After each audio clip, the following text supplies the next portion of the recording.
Strange New World Season 2, Episode 4. Finally, an episode about Pike. I say that like he hasn't been in any of the season. He has. He's been there a bit. Last week he was just like an appearance, but I love Anson Mount. What can I say? I'm a transparent person. I love Anson Mount. He is fantastic and he looks amazing in this show. And every time he's on screen, I just feel better about what this show's doing. And this episode, my goodness, what are we doing? Like, I'm always amazed just how far we're going down the rabbit hole of classic Trek. This episode in particular takes us to some familiar territory and explores some very similar themes. Last week we did the classic Trek thing of like, we ran out of money, so we're just filming in, the city where we're filming. Toronto last week. But now this one's like, what if there was a thing that affected every single person aboard the ship, and we just had to live with that? That's what we're doing this time around, and it's pretty fun. So this episode opens up, and we're following Pike. He's on a date with his little girlfriend, and they're trying to find some time as their ships are kind of coordinating this launch of like some weird celestial star thing. Trying to cook some classic dinner. He's being like a gentleman. His hair is impeccable. He looks like the coolest person in the world to ever live. Do I love Anson Mount? I don't know. I'm just like drawn to every time I see him. His presence in this show just weighs over everybody, because every time he's on screen, you're like, yeah, that's the most intense being I've ever seen in the history of cinema. Look at him just exist over there and please me in every capacity. But she kind of gets called away, and he kind of realizes that things are moving in a way he's not sure of, and now she didn't get the promotion she was up for because of her interference with like the case that we saw with Una Chin Riley a couple episodes ago. So now he's kind of scared. Maybe he's ruining her chance to grow in this organization. So he pushes away, and she's like, typical you, terrible boy.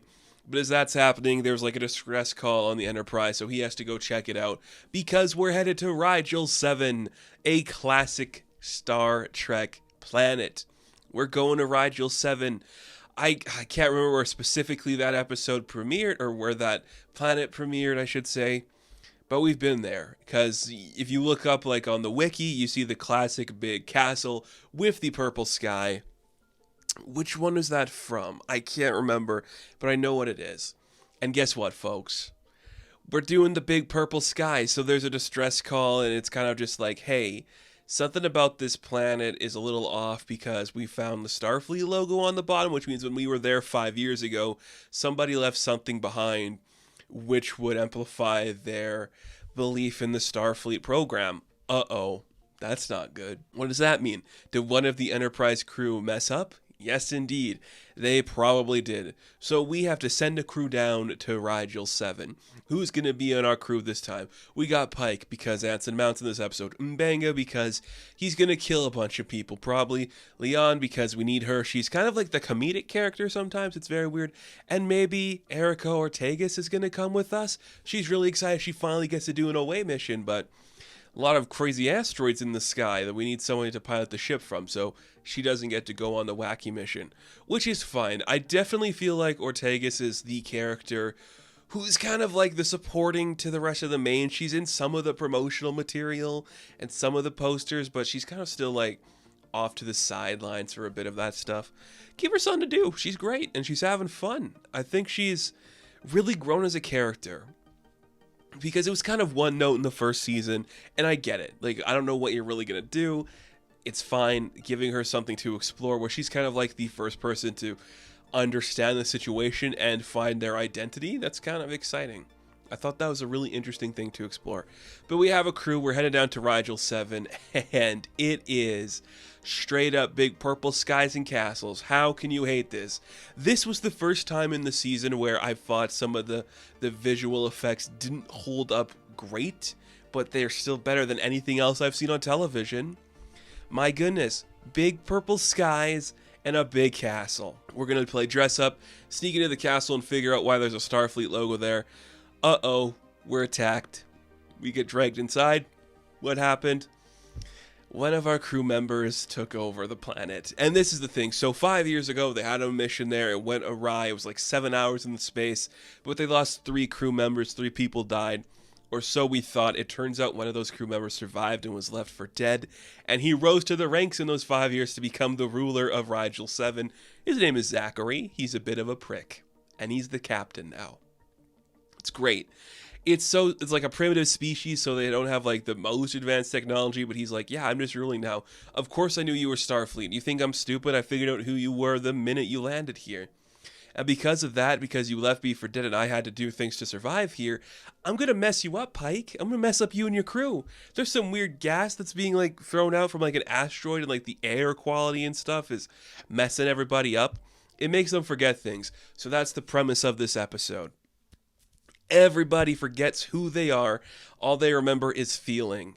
And that's insane. That is insane. So on the ground of Rigil 7, Pike and Mbenga and Leon all forget who they are, what they're doing there, and it starts to become like a series of, okay, we're in like a I love the sequence where they're just in like a cage off to the side of everything. Just a freestanding cage. It can't move.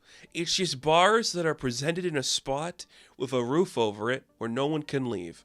That's my favorite thing. So they're trapped there. None of them remember who they are. Then this like worker guy shows up and is like, hey, you must be new or your forgetting is going bad. So why don't you just come with us and we're going to be prisoners and break rocks and stuff. And I like it. This whole thing, there's something really interesting to explore there. Just this idea that's kind of presented like within the worker community, because the high elites like Zachary and the people in the actual castle, they don't like lose their memory every time. They like hold all the past and the present and the future for everybody. There's something really interesting to dive into where it's like you're free of the burden of knowing the past and knowing the future. All you know is the moment. That's a really interesting thing to explore, and Star Trek is the place to explore that, and they do it really well, where this man just like sees like Pike has this like artifact from his girlfriend's like, that is from somebody you love.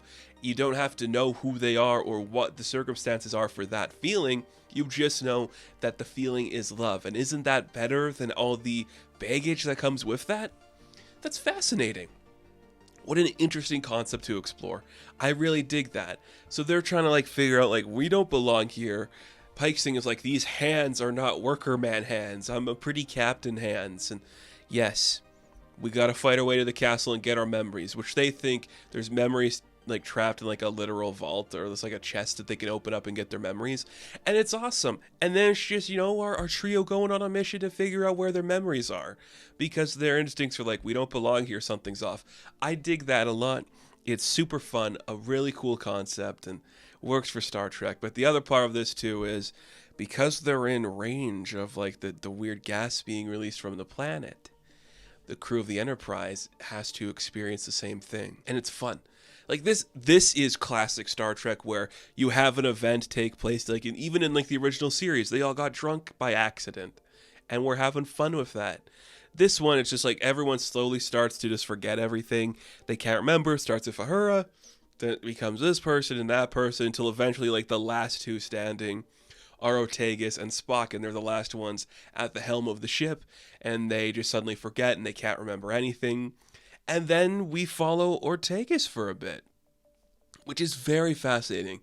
I think, if we're going to follow one person of this crew, I guess it makes sense where she has been feeling like she is just burdened with being the person that flies the ship. She has no other place in anything. So that makes sense that she feels that. And what we see is like she is in like the command chair, and then she's like, okay, who am I? What is this? What am I doing here? She tries to leave, tries to figure out where home is. So the computer on the ship takes her down to the lower levels, where she manages to find her way to her quarters eventually, and just like walking through all these people she doesn't know. And that's when our magical voice computer just tells her like, you are Erica Ortegas, like you fly the ship, you're the pilot, you have to get us out of here. And she starts to remember, you're right, I fly the ship, I'm Erica Ortegas, I fly the ship. She flies the ship. She's got to go fly the ship. She has like a literal moment of just like, oh yeah, that's what I have to do. Even if I don't know what I am doing here or what any of this is, that's what I have to do. She's got to go fly the ship. I love it. Now, I'm not an actor, but I could imagine it's very difficult to just like play on feeling where you don't know anything going on around you, but it's just like a sensation. this cast did it pretty well. You know, I think all of them handled that sense very well. They played it right into what the characters would react like. Pike and Leon have more extravagant views on things. Erica's more like frantic and trying to figure everything out for herself. While Spock's like, oh, you have the same problem going on inside your mind as I do.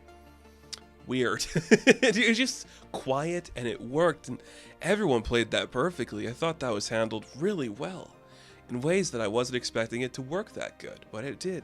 So that's great. Amazing. You know? Ortegas flies the ship out of the way. She does it. She wins. Pike makes it to the castle to beat up Zachary a bit. And he surrenders after because when you're in the castle, you like start to regain your memory. And you just see that Zach was like, you shouldn't have made it this far. How did you make it this far? Because he's Captain Pike, this dude can do anything. And you see like he's just about to kill Zach, and when he starts to like regain his memory, just holding his body over him, just like with the gun aimed at him. It's like, oh, that's good stuff. That's going to haunt a man forever, and it probably will. But it looks amazing. It looks amazing. I'm here for it. I'm here for it all day. Like, they're doing something cool, and I'm just very impressed with all of it. Damn, son, where'd you find this? But it's great. We win. Pike makes up with his girlfriend, or maybe they're going to try to do something better. Everyone has a good time. Ortegas is still the best pilot in the galaxy. Probably. So it wins. And I'm like, yeah, like we resolved that conflict pretty fast. We don't need to dwell on it more than we have to. So let's just get in and get out. And it worked. We visited Rigil 7, which was fun to see. We got Purple Skies, which I love to see. Characters and actors giving it all they got. It looks goofy and fun, and I had an absolute blast with this one. This show's 4 for 4. I don't know if there's many other shows this year have been 4 for 4 for me, but this one's just crushing. This one's just crushing. I think they're going to have a perfect season. And that's pretty cool to think about, that this show is having a perfect season. I dig it. I dig it. Thank you all for watching this review of Strange New Worlds. Be sure to like and subscribe to the channel. As always, you can check me out on Instagram, TikTok, and Twitter. And as always, I will catch you in the next one. Have fun. Stay safe. Good luck.